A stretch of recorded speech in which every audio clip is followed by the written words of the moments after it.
อิเมพิสาวเว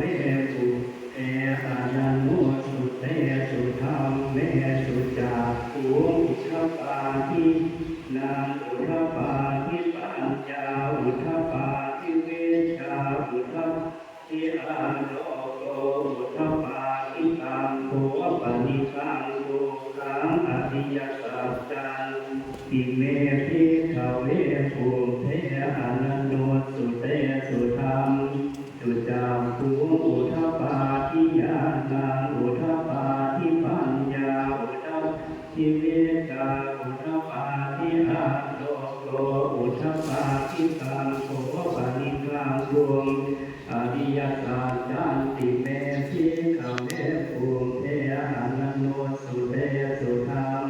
จุจาภูอุทปาทิยานาอุทปาทิปัญอุทปาทิเวชาอุทปาทิอาโลอุทปาทิชยันโตโสทิยามวนสากายานางทิวาสโนเอวังวิจโยหิจยาสุจยมังกะเรอปราชิตบังลังสิเสปัทวิโภคาเดอภิเสเทสาภพุนนาคาคัตโตสมุทาติสุนาสัตตังสุขานังสุปาตังสุเจตังสุขโนสุมุนจัสุเยธัมรามจาริสุปทานินังกายกรรมวาจากรรมังปทานินังปทานินังมโนกรรมปณิทิเตปทาทินาปทังนิกาสาวานารันตาเตปาตาทิเน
ไปกล่าวคำถวาย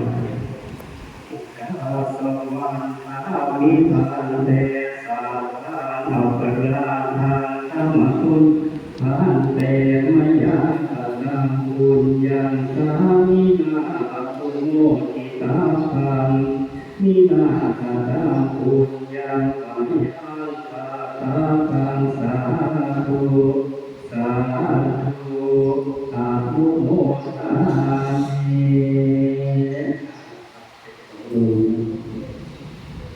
เสร็จเรียบร้อยแล้ว